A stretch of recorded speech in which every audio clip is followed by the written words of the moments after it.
పశ్చిమ గోదావరి జిల్లా భీమవరంలో కృష్ణలంక సీఐ నాగరాజుకు మద్దతుగా యువత భారీ ర్యాలీ నిర్వహించింది. నిజాయితీగా పనిచేసే పోలీస్ అధికారికి భద్రత లేదంటూ వారు ఆందోళన వ్యక్తం చేశారు. గతంలో నాగరాజు భీమవరం సీఐగా పనిచేసినప్పుడు రౌడీ షీటర్ల గుండెల్లో దడ పుట్టించారని, ఆయన ఒక వ్యక్తి కాదు, ఒక సిస్టమ్ అని యువత కొనియాడారు. ఇలాంటి సిన్సియర్ ఆఫీసర్లను కాపాడుకోకపోతే సమాజంలో గంజాయి బ్యాగులు, రౌడీ ఆగడాలు పెరిగిపోతాయన్నారు. ప్రభుత్వం ముందస్తుగా కాకుండా సమగ్ర విచారణ జరిపిన తర్వాతే సీఐ నాగరాజుపై చర్యలు తీసుకోవాలని డిమాండ్ చేస్తూ భీమవరం నుండి తమ సంఘీభావాన్ని ప్రకటించారు. మన రాజకీయ వ్యవస్థ చేతిలో నలిగిపోతున్న ఒక నిజాయితీ గల సిఐ నాగరాజు గారికి మద్దతుగా ఈ ర్యాలీ, క్యాండిల్ ర్యాలీ చేయడం జరుగుతుంది.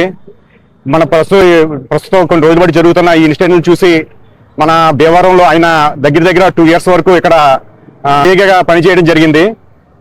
కరోనా టైంలో ఆయన సేవలు, యువతకి ఆయన చెప్పిన ఆదర్శాలు, అటువంటి నిజాయితీ గల నాయకుడు, అటువంటి నిజాయితీ గల పోలీస్ ఆఫీసర్కి మద్దతుగా భీమవరం ప్రజలందరూ నిలవడం చాలా గొప్ప గర్వకారణం.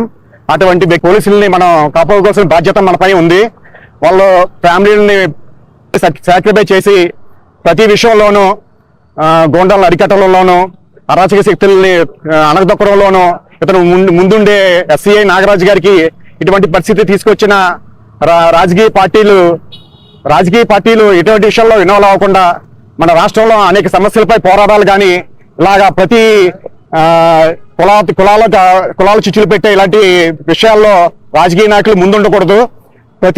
ప్రతి క్రిమినల్ అరికట్టాలి. అలాంటివి రాజకీయ